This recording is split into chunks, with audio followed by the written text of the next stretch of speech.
Poursuivre la route dans la sanctification ne nous empêche pas de nous surveiller, d'examiner si nous ne nous laissons pas entraîner par la routine, la vieillesse spirituelle, qui nous pousse à somnoler dans notre train-train quotidien. Suivre l'ordre journalier, les disciplines spirituelles que nous nous sommes imposées peuvent griser notre relation toute simple avec Dieu et la détériorer. Nous pouvons constamment, en permanence, nous instaurer des obligations, suivre des disciplines, des emplois du temps rigoristes. Notre devoir ne nous oblige en rien à nous laisser embrigader, enfermer par nos propres choix. Nous sommes les soldats de Dieu, oui, mais pas des soldats prisonniers d'eux-mêmes et de leurs choix impulsifs à vouloir bien faire exagérément. Nous empruntons la voie directe du burn-out spirituel. Nous sommes épuisés de nous être investis trop abusivement dans le service divin. Avons-nous oublié nos amis, notre famille, notre entourage? Nos priorités religieuses ont gâché notre relation simple, directe avec Jésus. Nous avons organisé notre temps tout autour de Dieu, c'est bien. Mais Dieu ne demande pas à tout le monde d'être un ermite, se suffisant de sa solitude. Vous n'êtes pas tout seul.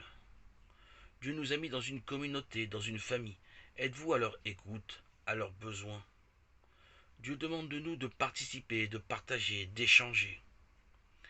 Exhorter, c'est bien, mais cela ne vous empêche pas de donner et de consacrer du temps à votre femme, vos enfants, votre communauté, vos amis.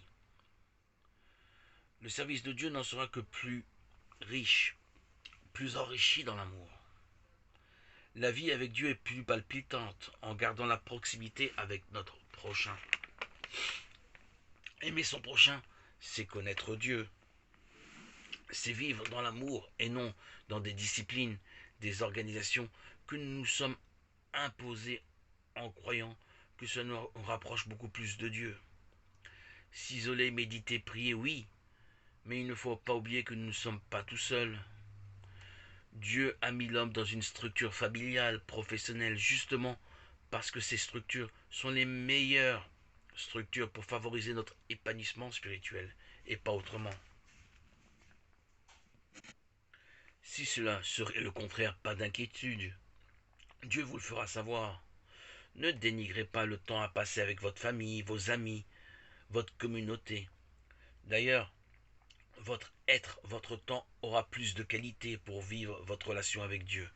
Vivre une vie solo, consacrée totalement à Dieu, n'est pas donné à tout le monde. Si c'est votre vocation, vous le saurez. Dieu a créé ce monde pour que nous ne restions pas seuls.